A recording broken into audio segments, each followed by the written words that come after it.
Live from the news station, this is 7 News Daybreak. This morning, the city of Charlotte under a state of emergency amid ongoing unrest following the fatal police shooting of Keith Lamont Scott. Anger over Scott's death fueled a second night of protests. Yeah, we'll give you a live look at that damage after the violent night of protests here in Charlotte. Thanks, Rochelle. We'll hear from you in just a moment. Good morning. We are back now at 6:30 on this Thursday. It is September the 22nd. Much more on that story coming up during this half hour, but we're also talking about a day we've been pointing to all week. Yeah, it's the first day of fall happening later this morning. Let's give you a live look outside over downtown Greenville. You can see the first signs of the sun coming up this morning. Let's check in now with Malachi. And a very good Thursday morning, everyone. We are starting off, as you can see, with partly cloudy skies this morning, a little bit of sunshine and a little bit of cloud cover into the afternoon. Our temperatures are in the 60s and low 70s, 68 in Spartanburg, but 70 in Greenville, 69 in Anderson, and Asheville checks in this morning at 62. Our school day will include a little more cloud cover and noticeably cooler temperatures. Low 80s are expected today in the upstate under partly sunny skies. We'll see cloud cover as well late afternoon in the mountains. That'll mean upper 70s to near 80 degrees throughout the afternoon. And again, a little bit of sunshine mid-morning, a little more cloud cover as we go through the day. So our sunrise this morning, 7:17, and our afternoon planner in the upstate will keep temperatures in the 70s through noon and low 80s later today. We'll talk about how long we expect to see this cool weather in place when I come back in just a few minutes. Thanks, Malachi. We continue our coverage of breaking news. The National Guard is in Charlotte to restore order after another night of violent riots uptown. Governor Pat McCrory declared a state of emergency just before midnight. 7 News' Rochelle Spence live in Charlotte this morning with the very latest. Rochelle. Fred, just seconds before you started tossing to me here, I don't know if you can see, but the rain started coming down. Kind of matches the somber setting here in uptown Charlotte this morning. You take a look behind me, you will see another storefront here with damaged windows, shattered glass. The drawers are pulled out. Every shelf is knocked down. This is a gift shop, and they also sell, wine and cigarettes and things of that nature. So you can just imagine it is spilling out of this business behind us. Last night, though, didn't start this way. It started as a peaceful protest, started as a prayer vigil in another area of uptown Charlotte, and it just escalated. And as those angry protesters kind of sectioned off from that group just continued growing throughout the night. I want to show you some pictures from our CBS sister station here in Charlotte. These, you can see officers standing guard pretty much at every street corner, sometimes blocking the road entirely, trying to stop these protesters from moving forward. A lot of reports of looting last night, smashed windows at the Bank of America, a lot of offices uptown, also at that Hornet gift shop where a lot of people go and buy fan gear. We've got a window smashed out there. So just a lot of looting last night, a lot of mess that they are going to have to clean up this morning. Now, as far as protesters go, we are not seeing any out here right now at this hour, but we do have the National Guard here. They just pulled in a few blocks down, and local law enforcement is on every corner this morning in full gear, ready for whatever comes their way today. We're live in uptown Charlotte this morning at Daybreak. Rochelle Spence, 7 News. Rochelle, we've seen on social media for people who work in uptown Charlotte. Some of us know people there. They were saying it was scary last night. What is the vibe like there this morning? You know, I said it when I was talking about this drizzle coming down. It's very somber. We're not really seeing many people out on the streets. If they are, they're just kind of, looking at all of this media here. There's local media, there's national media, and they're in shock almost that this happened in their city, their hometown, the place that they love. I think everybody's just kind of taking it in today, and a lot of businesses are closed. I've got a friend who said she works for Bank of America. They got a robocall saying not to come into work today. So Charlotte is going to have a very different feel today, and hopefully not for many more days to come. Tracy? Rochelle Spence reporting live for us. Thank you. Now, during that second night of violence, one person was shot and critically injured and is on life support right now. Also, reporters covering the chaos falling victim to violence. Several officers are said to have minor injuries this morning. Reed Binion reports.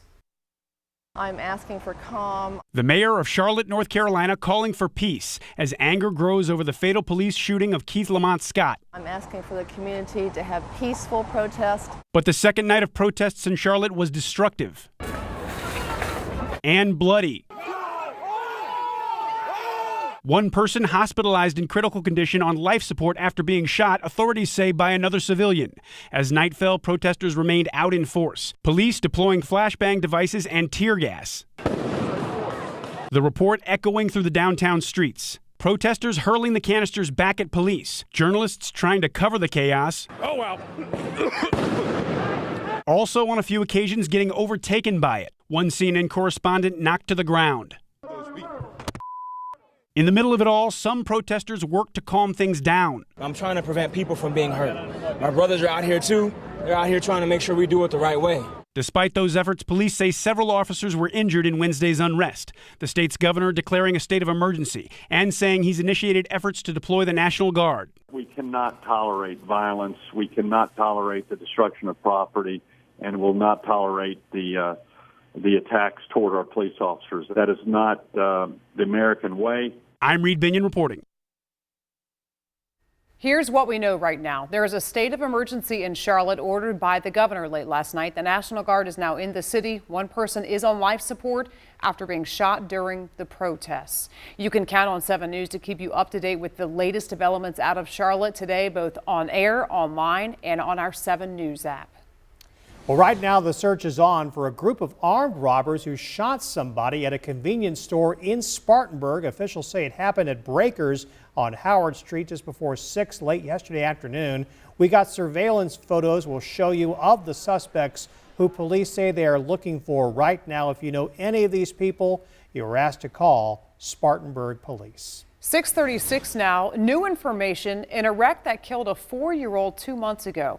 We looked into it and found where it happened may have caused a delay in getting help there.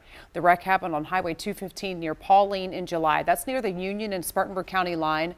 A witness called 911 and was sent to the Union County dispatcher. The wreck was in Spartanburg. It took the dispatcher 7 minutes to figure out where the wreck was before emergency help could be sent. The dispatch center we talked to says newer technology could have helped. 6:37 is the time, and new this morning. Greenville 911, what's your emergency? Yes, we just got robbed. Okay, were there any weapons or force involved? Yes, ma'am. He had a gun on him. In the heat of the moment, would you know how to handle a 911 call? Today, you have the chance to put your operator skills to the test. For the first time, the Greenville Police Department's hosting an open house to give you that chance. The Greenville Communications Center answers nearly 400,000 of these calls every year. They have to code them within seconds. For instance, an armed robbery is at 10:45. In your drill, you have to pass that information on to officers, then send them to the correct location. There's also going to be some questions and answer sessions with the communications staff. Employees say it's all about showing you what happens on the other end of a 911 call.